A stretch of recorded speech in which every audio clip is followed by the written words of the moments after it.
Cara, tem caso, por exemplo, que o pessoal fala assim, o caso é na cara. Nossa, Vitor tá passando pano. Caso PC Siqueira. Eu vou lá e falo assim, supostas conversas de áudio que foram atribuídas ao PC Siqueira. O Vitor tá passando pano. Não, cara, porque eu não posso falar isso.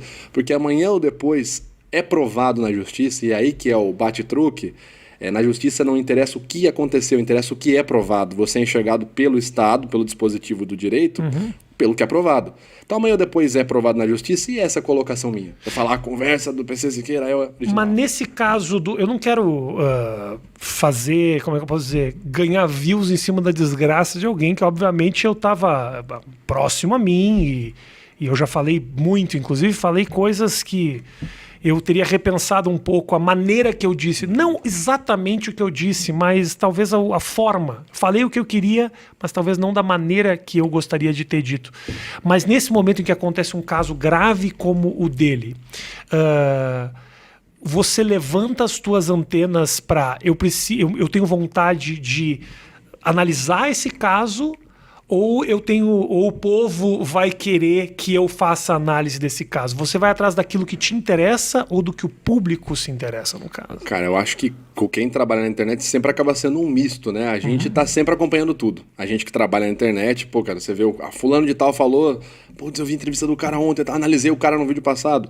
Então muita coisa a gente tá antenado. Nesse caso do PC, por exemplo, você... O que você concluiu? Desculpa, eu não vi o vídeo. O que você concluiu dessa coisa dos áudios? Me ajuda também, porque você pode me ajudar nesse caso. Perfeito. Nesse vídeo, só para você ter uma noção, eu contratei, né, uma equipe para poder dar uma opinião muito mais profissional. Então, teve um hacker ético na equipe, o Gabriel Pato, teve um professor de criminologia, de direito criminal, e teve o Bruno Sartori, de deepfake. Então, basicamente, eles serviram para poder falar se toda essa situação é fake. Ok? Por quê? Vamos lá. Uma análise multidisciplinar do caso. Isso, uma análise jurídica, uma análise tecnológica e tal. Então, por quê? Porque se tudo do caso for verdade, que foi vamos dizer assim, foi o que a mídia trouxe, foi o que muita gente falou, é tudo verdade, tudo 100% verdade e ainda pode ser pior. Se tudo é verdade, ok. Ele já vai ter a resposta jurídica dele lá, já vai ter o julgamento moral, ético, beleza. Agora, eu levantei o contrário. E se? Vamos levantar, vamos pensar como seria se não... Então, eu peguei um cara... Só que aí vamos lá, quais foram as conclusões?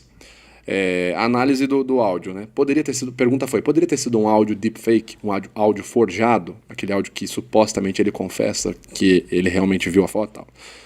A informação foi, olha, pode acontecer, tarará, ainda no momento no Brasil é muito caro e muito improvável. A questão da máquina reconhecer a voz e criar uma voz automática. Que foi uma teoria que surgiu na época. O Bruno Sartori tinha me contado de que isso é uma tecnologia que ainda precisa evoluir muito para que não deixe furo nenhum, né? Isso, então supostamente o áudio não seria ilegítimo. Supostamente, eu coloquei um hacker ético, o Gabriel Pato, para avaliar toda a montagem de tela. Seria uma criação ali, uma montagem, aquela conversa, seria fake, tarará.